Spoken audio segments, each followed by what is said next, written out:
Yo minasan, setelah Hakari datang di saat-saat genting bagi Panda yang telah dikalahkan oleh Kashimo, pertarungan seru antara Hakari melawan Kashimo pun akhirnya dimulai. Sebelum itu, siapa tahu ada yang ingin berdonasi? Silakan klik link Saweria yang ada di deskripsi ya. Hakari datang dipenuhi dengan energi terkutuk dalam jumlah yang luar biasa. Sekarang, Hakari bergegas menyelamatkan Panda dari Kashimo. Hakari tampak memberikan hook kanan yang sangatlah kuat sehingga menghancurkan senjata Kashimo dari stafnya dan mengirim Shaman itu menabrak beberapa kontainer barang. Hakari tidak memberi Kashimo waktu untuk pulih, ia langsung bergerak untuk menutup jarak dan melemparkan tendangan dropkick yang bisa dihindari oleh lawannya itu. Saat masih di udara, Hakari mengayunkan kakinya untuk mencoba mendaratkan pukulan. Kashimo nyaris menghindari tendangan tersebut dan Hakari hampir saja menyentuh hidung Kashimo. Kekuatan fisik Hakari begitu luar biasa sehingga tendangannya membuat kontainer pengiriman lain penyok dan menjatuhkannya. Kashimo dengan hidung yang berdarah merasa kesal, namun Hakari yang ternyata tersengat listrik oleh energi terkutuk yang melindungi Kashimo sehingga ia merasa tangannya agak kesemutan. Kashimo terkesan bahwa lawannya dapat mengabaikan elektrifikasi dengan keluaran energi murni terkutuk dan menanyakan nama lawannya itu. Dijelaskanlah, properti khusus dan efek teknik kutukan biasanya yang terjadi adalah pukulan yang berisi energi kutukan ditangkis dengan energi kutukan juga. Namun dalam kasus Kashimo, pukulan berisi energi kutukan properti khusus ketika ditangkis dengan energi kutukan, maka lawan masih tersetrum. Sulit melindungi diri dari itu hanya dengan menguatkan diri memakai energi kutukan. Tapi Hakari menghiraukan semuanya hanya dengan output dan jumlah energi kutukannya yang sangatlah besar. Hakari memperkenalkan dirinya meminta dipanggil Kin-chan. Sementara Kashimo terpesona oleh musik misterius yang terdengar dari lawannya itu. Kashimo yang tertarik dengan Hakari lalu memperkenalkan dirinya, membuat Hakari menyadari bahwa inilah pemain dengan 100 poin yang dia cari. Hakari bertanya, apakah dia bisa menggunakan poin itu jika dia menang? Siapa sangka Kashimo menyetujuinya. Ia memastikan jika Hakari adalah rekan si Panda dan meminta untuk mengetahui lebih banyak tentang Sukuna jika dia pemenangnya. Yang penting, Hakari masih hidup setelah pertarungan ini. Tiba-tiba, Hakari terganggu oleh gelombang besar energi terkutuk yang diterima sebagai bonus dari mendapatkan jackpot domainnya. Kashimo menggunakan kesempatan itu untuk menyerang Hakari dengan tinju kanan dan tendangan sikunya. Namun, ia menjadi tidak senang karena meski telah terluka, Hakari tidak melawan. Apakah Hakari kehilangan semua niat bertarungnya?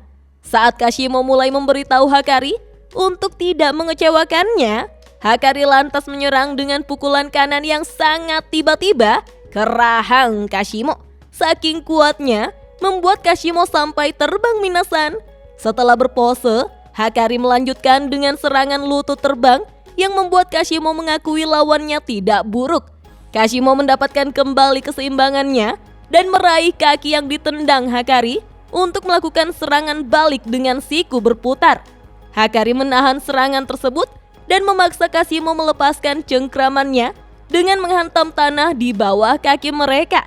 Setelah mengisi daya listrik yang cukup, Kashimo mundur dan melancarkan serangan petir yang sama yang telah mengalahkan Panda. Hakari mampu menghindari serangan listrik yang langsung mengarah ke kepalanya, namun lengannya sampai dibuat buntung akibat serangan tersebut. Yakin bahwa lawannya tidak akan bisa pulih tepat waktu, Kashimo bergegas untuk menghabisinya. Namun, Hakari secara mengejutkan membalas dengan tendangan serta melanjutkan dengan pukulan dari lengan yang sama yang diduga baru saja putus. Meski terkejut, Kashimo mampu memblokir serangan tersebut dan menganggap Hakari menggunakan teknik kutukan pembalik untuk menyembuhkan dirinya sendiri dengan cepat. Nah, diingatkan kembali, ketika Hakari mendapat jackpot saat mode Restless Gambler, hadiahnya adalah pada saat ronde itu atau 4 menit dan 11 detik, Tepat setelah mendapat jackpot, ketika lagu tema Pure Love Train, If You Stand Over There dimainkan, maka Hakari akan dialiri oleh energi kutukan tanpa batas ke dalam tubuhnya. Hakari tidak pernah belajar menggunakan teknik kutukan pembalik, tetapi energi kutukan tanpa batas yang mengalir ke seluruh tubuhnya akibat mendapatkan jackpot secara otomatis menyembuhkan tubuhnya dengan teknik pembalik untuk menghindari luka karena serangan. Dengan kata lain, Hakari secara efektif tidak dapat dibunuh selama 4 menit 11 detik setelah mendapatkan jackpot. Itu adalah durasi dari lagu tema Private Pure Love Train, Admiring You. Nah, ketika batas waktu ini berakhir, Kashimo menyadari bahwa musik telah berhenti. Bersamaan dengan itu, energi kutukan lawannya telah surut. Namun, selama ronde tersebut, teknik terkutuk dan energi terkutuk Hakari terisi kembali, memungkinkan Hakari untuk melakukan domain expansion sesegera mungkin. Dan kita pun diperlihatkan, Kashimo telah berada di dalam Restless Gambler. Selama Hakari terus mendapatkan jackpot, dia dapat menggunakan domainnya berulang kali. Fungsi dari efek pasti kena Restless Gambler adalah transfer informasi yang tidak berbahaya ke targetnya. Keuntungannya adalah pengaktifan teknik terkutuk yang tertanam terjadi dengan cepat, bahkan lebih cepat daripada perluasan domain Jihei Endonka yang dilakukan oleh Mahito selama 0,2 detik di insiden Shibuya.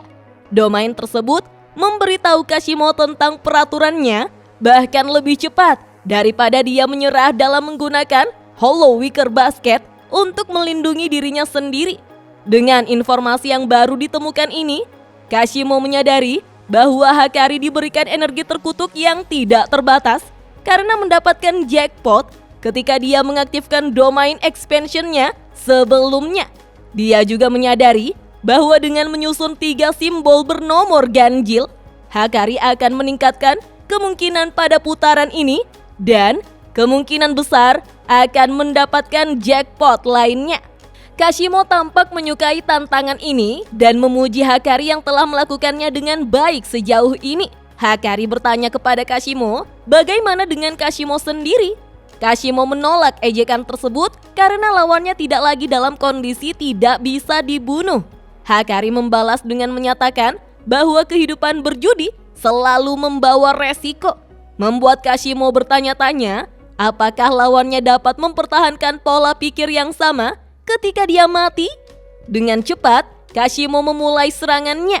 Ia menghajar rahang dan rusuk kanan Hakari. Tapi, Hakari tidak diam saja dan mencoba memblokir tangan Kashimo. Namun Kashimo dapat melepaskan blokiran dari tangan Hakari dan membuatnya menunduk. Kashimo lantas bergerak cepat untuk menyikut tengkuk Hakari dengan sangat keras. Kombinasi serangan yang kuat ini membuat Hakari langsung pingsan. Namun, Hakari menggunakan efek pseudo rolls untuk memutar ulang urutannya dan mengembalikan semua luka yang tadinya telah diterimanya. Biasanya, menggunakan efek pseudo rolls sebagai indikator memiliki resiko kegagalan yang tinggi. Jadi Hakari hanya menggunakannya selama mode probabilitas meningkat. Kashimo dengan cepat mengalahkan Hakari lagi hanya untuk memutar ulang urutannya untuk kedua kalinya. Serangan Kashimo, mau itu dari tangan dan kakinya, selalu tertuju pada rahang atau tengkuk Hakari ya minasan. Nah sekarang Hakari masuk ke mode Richie dan memasuki skenario darurat toilet di mana karakter hero harus mencapai stasiun Yurigoaka tanpa mengompol. Kedua petarung terlibat dalam kejenakaan pachinko di domain tersebut hingga hero berhasil mencapai tujuannya, yaitu ke toilet dan menghasilkan jackpot dengan 3 angka 6 berturut-turut. Ketika domainnya menghilang, Hakari dengan tegas menyerukan agar musik dimulai, mengaktifkan mode tidak dapat dibunuhnya, di mana Hakari memiliki energi terkutuk yang tidak terbatas, serta teknik kutukan pembalik yang sepenuhnya otomatis terjadi pada tubuhnya. Hakari mendapatkan jackpot dengan 3 angka genap kali ini. Jadi, putaran berikutnya tidak akan mencakup peningkatan probabilitas. Kashimo tahu jika dia bisa melewati 4 menit 11 detik berikutnya, berarti dia bisa menang saat Hakari bisa dibunuh. Namun bagi Kashimo, itulah yang dipikirkan oleh seorang pecundang. Sebaliknya, Kashimo mulai menyalakan energi terkutuknya yang dialiri listrik dan menantang dirinya sendiri untuk membunuh seseorang yang tidak bisa dibunuh. Kilas balik pun diperlihatkan, diceritakan bahwa 400 tahun yang lalu, Kenjaku menemukan Kashimo tua setelah bertempur dengan pejuang lainnya. Tempat itu dipenuhi dengan tubuh musuh-musuhnya yang terpotong-potong. Tetapi Kashimo tua tampak tidak bersenang-senang saat bertarung. Kenjaku memberitahunya tentang Ishigori Ryu yang memiliki keluaran energi terkutuk tertinggi yang pernah ada. Tapi Kashimo merasa ragu karena Ryu terlalu jauh di provinsi Mutsu. Namun karena tidak ada waktu lagi yang tersisa bagi Kashimo tua, dia pun bertanya pada Kenjaku siapa syaman terkuat yang dia kenal. Kenjaku dengan percaya diri menyatakan bahwa Sukuna adalah syaman yang terkuat yang pernah ada meskipun itu 600 tahun yang lalu. Dan hal ini meyakinkan Kashimo untuk menerima kondisinya. Dia pun setuju untuk menjadi objek terkutuk untuk akhirnya berinkarnasi dalam Culling Game hanya untuk mendapatkan kesempatan melawan Sukuna. Kita pun diperlihatkan Hakari dan Kashimo berlari mengelilingi galangan pengiriman dengan kecepatan tinggi. Saat Kashimo membalikan kontainer barang, Hakari melompat ke depan dan meninju salah satu kontainer ke arah lawannya.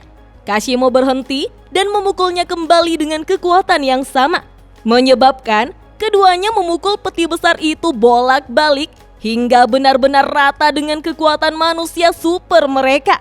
Saat Hakari menjatuhkan sisa-sisanya, Kashimo melompati sisa-sisa itu dengan sepotong pintu kontainer di tangannya. Kashimo menggunakannya untuk menyerang wajah Hakari sampai 2 kali, dan hal itu merobek kulit hingga memperlihatkan otot wajah Hakari yang sangat menyeramkan, serta telah membelah kepalanya. Kashimo sadar bahwa energi terkutuk mengalir dari perut, namun energi positif datang dari otak. Terlepas dari seberapa otomatisnya teknik kutukan pembalik Hakari bekerja, Kashimo bisa menang jika kepala Hakari hancur dalam satu pukulan.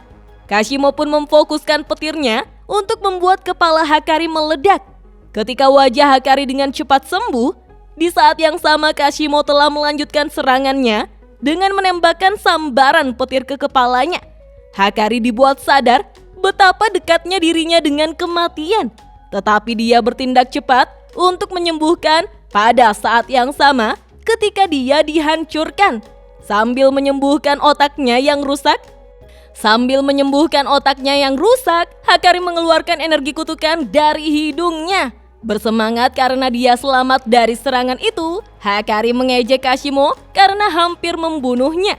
Dengan hanya 8 detik yang tersisa pada ronde tersebut, Hakari meningkatkan intensitas dan menyerang lebih cepat dari sebelumnya.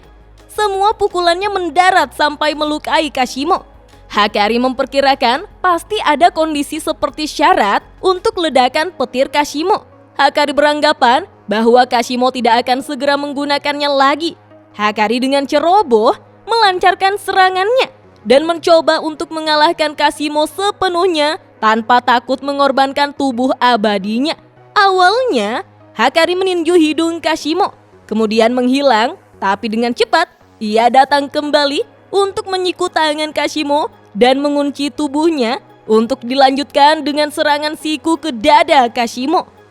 Setelah merasa berhasil mengalahkan lawannya dengan peningkatan kekuatan dan kecepatan, siapa sangka Hakari salah kaprah tentang kemampuan Kashimo dalam menggunakan fungsi listrik. Kashimo telah mengumpulkan muatan listrik pada tongkatnya yang terletak di seberang galangan kapal tempat pertempuran mereka dimulai. Dengan cepat, Kashimo mengambil energi terkutuk yang dialiri listrik sebagai umpan balik sepanjang rute melalui perut bagian bawah Hakari. Ini benar-benar menghancurkan sisi kiri perut Hakari saat ronde tak terkalahkannya berakhir. Di saat Kashimo yakin dia telah menang, tetapi Hakari dengan cepat menggunakan kekuatan terakhirnya untuk melakukan perluasan domain sekali lagi. Tentu saja, hal itu mengejutkan Hakari dengan kemampuannya untuk tetap menggunakan Jujutsu. Yah, Hakari terus bertaruh sampai mati sebagai sang dewa judi. Wah, pertarungan yang sangat sengit dan seru ya. Apa yang akan terjadi selanjutnya, minasan? Kita lanjut ke video selanjutnya ya. Dah.